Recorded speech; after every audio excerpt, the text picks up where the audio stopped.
पश्चिमी बंगाल में यूं तो विधानसभा चुनाव 2021 में होने हैं, लेकिन सियासी सरगर्मियां अभी से ही तेज हो गई है। बांकुड़ा में एक रैली को संबोधित करते हुए राज्य के मुख्यमंत्री ममता बनर्जी ने बीजेपी पर हमला बोलते हुए उसे राष्ट्र का अभिशाप बता दिया। साथ ही उन्होंने बीजेपी को चुनौती देते हुए कहा कि अगर बीजेपी में हिम्मत है तो मुझे गिरफ्तार कराए, मैं जेल से भी चुनाव में तृणमूल कांग्रेस की जीत सुनिश्चित करूंगी। बांकुड़ा रैली के दौरान ममता ने कहा, बीजेपी पार्टी तृणमूल कांग्रेस के विधायकों को पैसों का लालच दे रही है। बीजेपी झूठ का पुलिंदा राष्ट्र का सबसे बड़ा अभिशाप है। ममता ने बिना नाम लिए बीजेपी की ओर से तृणमूल कांग्रेस के विधायकों को घूस देने की कोशिश करने का आरोप लगाया और कहा कि कुछ लोग सट्टेबाजों की तरह काम कर रहे हैं और वे इस भ्रम में हैं कि भगवा पार्टी सत्ता में आ सकती है।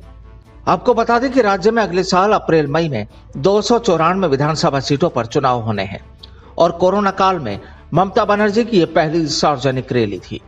ममता ने कहा कि बीजेपी या उसकी किसी एजेंसी से वो डरती नहीं है।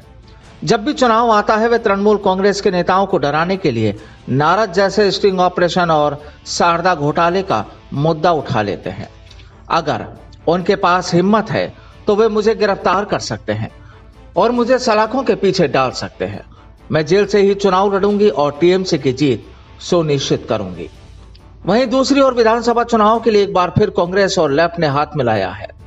इस चुनाव में इस गठबंधन के लिए सिर्फ जीत ही मायने नहीं रखती, बल्कि राज्य में अपने अस्तित्व को बचाए रखना भी एक बड़ी चुनौती होगी। यानी अगर विधानसभा चुनाव में भी कांग्रेस और लेफ्ट का प्रदर्शन अच्छा नहीं रहता है तो राज्य में उनका अस्तित्व खतरे में पड़ जाएगा। अब कांग्रेस और लेफ्ट के लिए पहली चुनौती यह होगी कि वो खुद को प्रमुख विपक्षी पार्टी बनाए रख पाती है या फिर नहीं। पिछले विधानसभा चुनाव को लेकर अब तक तस्वीर काफी बदल चुकी है। पिछले चुनाव में बीजेपी ने पश्चिमी बंगाल में सिर्फ 2 सीटों पर जीत दर्ज की थी, लेकिन अब बीजेपी ममता बनर्जी की टीएमसी के सामने सबसे बड़ी दावेदार के रूप में तैयार है। बहरहाल बीजेपी बंगाल की सत्ता में आने के लिए बेताब है तो टीएमसी अपनी सत्ता बचाए रखने की कवायद में जुटी है।